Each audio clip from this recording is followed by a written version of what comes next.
Buenas noches, queridos amigos. Bienvenidos a Universidad Somos Todos, el programa institucional de la Secretaría.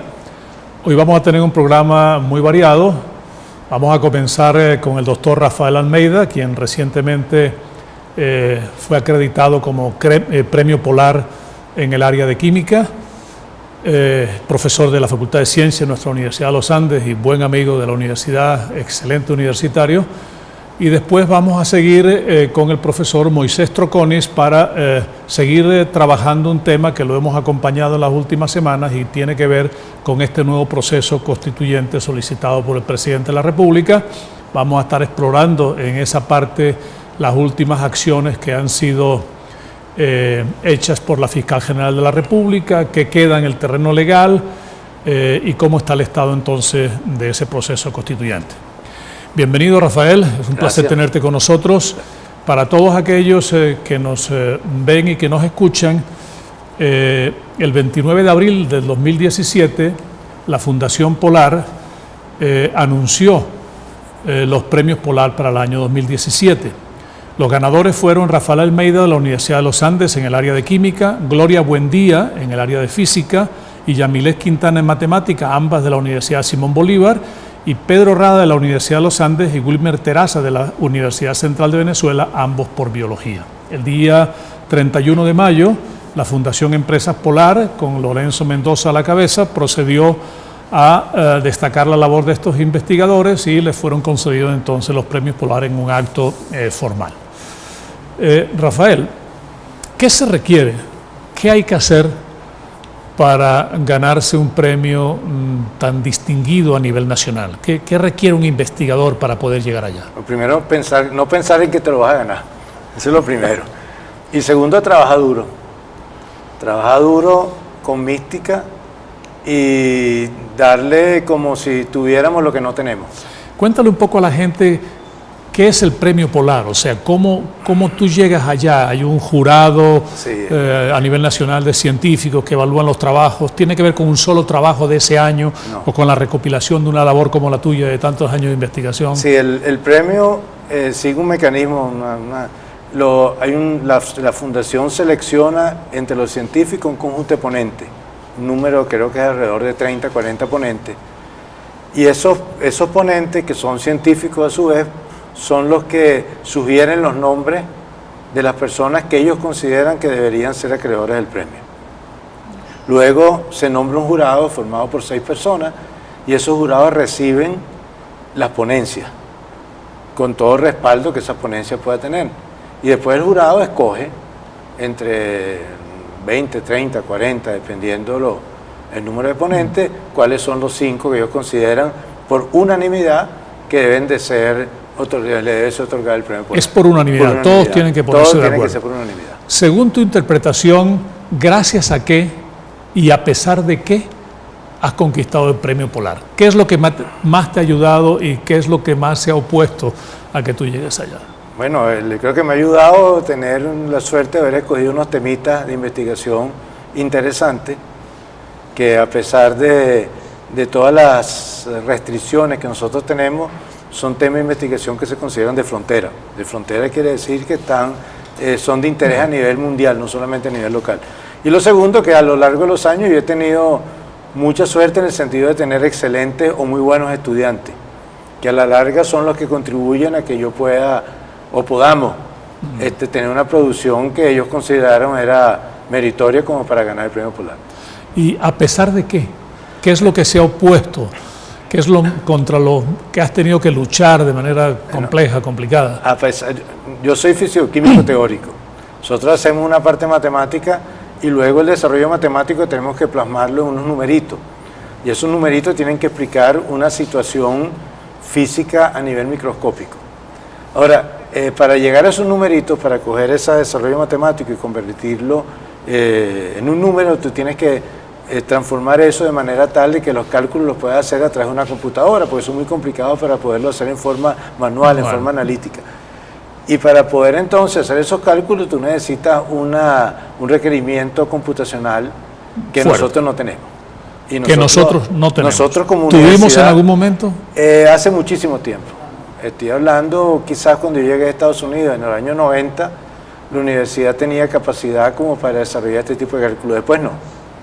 Después entonces hemos tenido que hacer alianzas con otros grupos para tener la capacidad computacional para poder desarrollar la investigación que estamos haciendo en este momento. Todo el modelaje todo el modelaje, exacto. Entonces hemos tenido alianza con grupos de España, ahorita tenemos alianza con unos grupos de Ecuador que tienen unos clústeres, unos conglomerados computacionales que nos permiten hacer cálculos intensivos, y estamos en los comienzos de hacer una alianza con un grupo de Bucaramanga que también nos permitiría embarcarnos en nuevos proyectos. Cuéntanos un poco cuál es la línea fuerte de investigación que desarrollaste y cuál fue de esa línea de investigación, digamos, el último trabajo que te dio el empujón final para ganar el premio Polar. Cuando en la explicación, en la argumentación que ellos dan para el premio, ellos hablan de 3 líneas. Una es las interacciones débiles. Las interacciones débiles son enlaces que mantienen esencialmente moléculas, no átomos unidos, moléculas unidas entre sí, y que son sumamente importantes para sistemas, por ejemplo, bioquímicos o nuevos materiales. Para darte una idea, todos han visto la hélice del ADN, y la hélice del ADN tiene como unas escaleritas. Esas escaleritas son enlaces de hidrógeno, que no son enlaces en el sentido tradicional, son enlaces bastante más débiles, pero no tan débiles como otros enlaces. Y esos son sumamente importantes, así como el ADN, para muchos sistemas bioquímicos. Hay otro tipo de interacciones aún más débiles que se llaman interacciones dispersivas, que son los que estamos trabajando ahorita, que son los que permiten explicar la existencia de materiales que de otra manera uno no entiende cómo existen. Después entonces hay otra área que nosotros hemos invertido bastante tiempo y hemos colaborado un poco con un grupo de España, es tratando de reformular el enlace químico más allá de la explicación tradicional. Entonces estamos tratando de mezclar herramientas de mecánica estadística con mecánica cuántica para explicar enlaces que se consideran como no convencionales y que han tenido ciertos problemas en la explicación. Y lo último es tratar de explicar dinámica química. Dinámica química nuevamente de sistemas donde no funcionan a través de una sola curvita potencial, que es lo que uno aprende en química 2, en química 1, sino que intervienen varias curvas que interaccionan entre sí y que producen fenómenos de transferencia que son interesantes. Para la gente no académica, esa investigación que has venido desarrollando con tu grupo de investigación, ¿le rinde en este momento algún beneficio a la sociedad, además de la generación de conocimiento que será aplicado más adelante? Bueno, esa es una de las cosas que es interesante conversar, porque hacer ciencia implica no solamente generar cosas que tienen uso inmediato. Yo siempre menciono el caso de la relatividad y los GPS. Cuando se empezó a estudiar relatividad, por supuesto nadie tenía en mente que existirían los GPS, pero sin la corrección relativista los GPS no funcionarían. No funcionaría, eso es correcto. Entonces tenemos la investigación per se, nunca se sabe en cuándo y cómo va a ser aplicada. Simplemente tú buscas cosas que son bien interesantes, que necesitan ser entendidas, que es importantísimo que se entienda. Por ejemplo, en este caso, tú tienes un material que funde a 200 grados y no presenta entre las placas y los materiales una fuerza tradicional, tú dices, ¿qué está pasando aquí? Y más aún si tú quieres desarrollar nuevos materiales, más aún si tú quieres competir en este mundo en que estamos ahorita, que el desarrollo de materiales es crucial para tener una economía importante. Entonces tú tienes que entender qué pasa antes de poder pretender generar esos nuevos materiales. Es correcto. O sea, primero generamos el conocimiento, claro, y luego más adelante, claro, vendrán las aplicaciones de ese conocimiento. Lo segundo es que la ciencia y la tecnología es una parte crucial dentro del desarrollo de la economía moderna. Conversamos ahorita de los celulares. El ejemplo que yo siempre uso, yo cargo un Nokia que ahorita en Estados Unidos no me lo aceptan ni regalado. Eso tiene que ver con el sueldo del profesor universitario. Un un iPhone nuevo cuesta $1,000 y tú ves los materiales, la diferencia puede ser $50, pero la diferencia del precio es $1,000. ¿Por qué es la diferencia del precio? Por la tecnología y el conocimiento que está dentro. Eso es correcto. O sea, si tú quieres entonces mejorar el nivel de vida de la gente, mejorar la calidad de vida del pueblo que se utiliza tanto ahorita, tú tienes que meterte en desarrollar ciencia y tecnología. Porque eso implica mejora en la alimentación, eso implica mejora en el sistema sanitario, eso implica mejora en la salud del soberano, como está de moda decir ahorita. Entonces, esa miopía que ha tenido este gobierno de creer que solamente la ciencia y la tecnología es invertir en la carpintería, que tiene uso inmediato, simplemente se traduce en el atraso en el desarrollo del país. Eso es correcto. Cualquier buena universidad, cualquier buen centro de investigación, cualquier compañía que se precie, tiene un departamento de I+D. Claro. Una gente investiga, genera conocimiento y otra gente busca las aplicaciones a ese conocimiento nuevo que se está generando. La gente se puede preguntar en cómo era Rafael antes y después del premio Polar. ¿Eres más rico ahorita? Me preguntaban antes. ¿En qué consiste el premio como tal? El premio es un reconocimiento y 2 cajas de cerveza al mes de por vida. Que con el sueldo que uno tiene no es despreciable. No es despreciable. No es despreciable. O sea que te dan un diploma, una placa de reconocimiento. Un diploma. ¿Hay para tu laboratorio, para tu centro de investigación algún aporte financiero?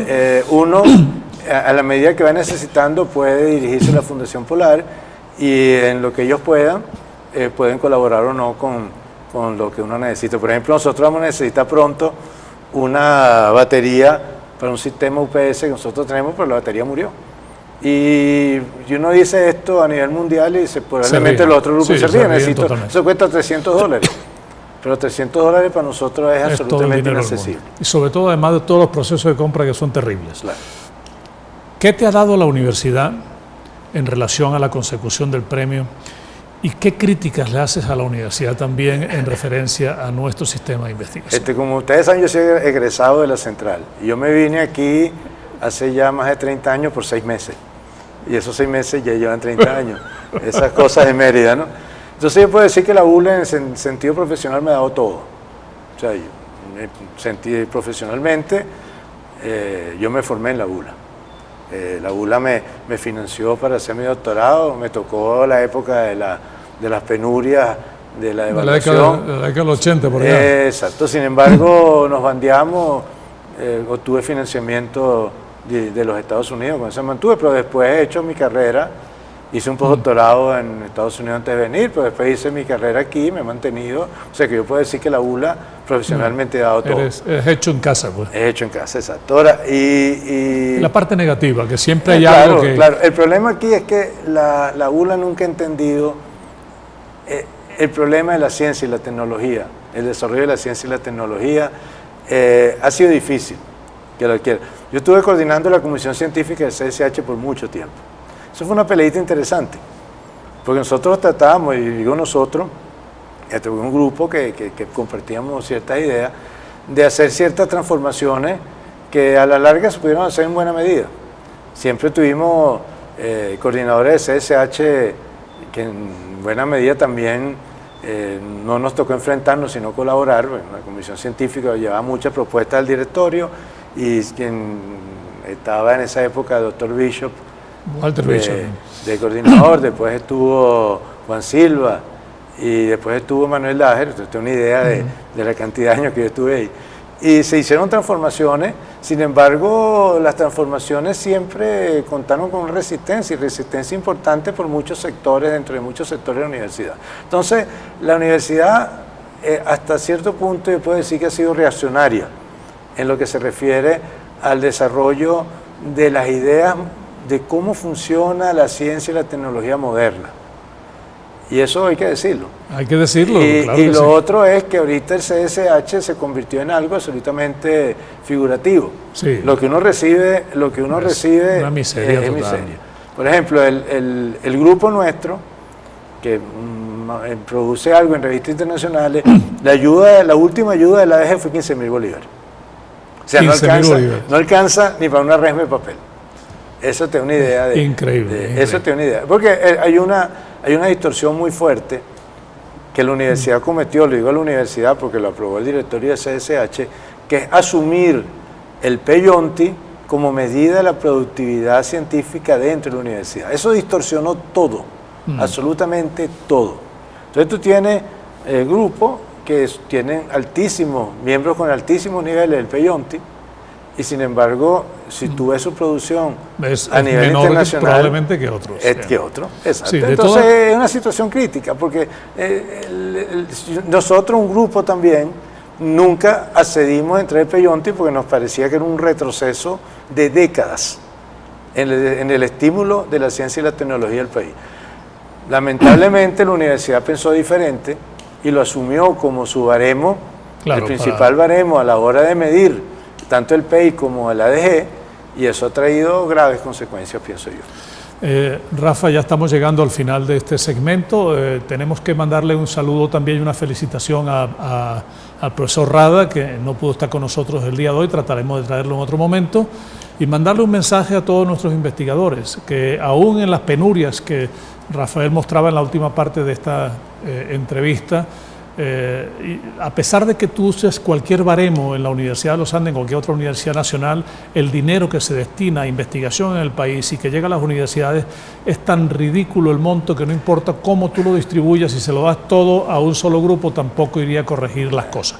Pero es bueno tener una reglamentación mucho más flexible, mucho más actualizada, porque llegará un momento en que las cosas volverán a donde tienen que estar y que la investigación y el desarrollo en nuestro país. Te interrumpí 10 segundos. Fíjate que en el ranking del QIC, nosotros hicimos como el tango de Gardel, cuesta baja en la rodada. Nosotros bajamos 30 y pico de puestos, mientras las otras dos universidades importantes del país, la central está de 17 y la Simón Bolívar 24, y nosotros bajamos al 60 y pico. 61. Sí, nosotros estuvimos siempre, casi siempre por encima de ellos, ahorita estamos por debajo. Bien por debajo. Y estamos sufriendo una diáspora académica importante que la tocaremos en otro momento, siempre la hablamos en este programa. Gracias por estar con nosotros, un abrazo y adelante. Eso, gracias. Quédense con nosotros, ya regresamos.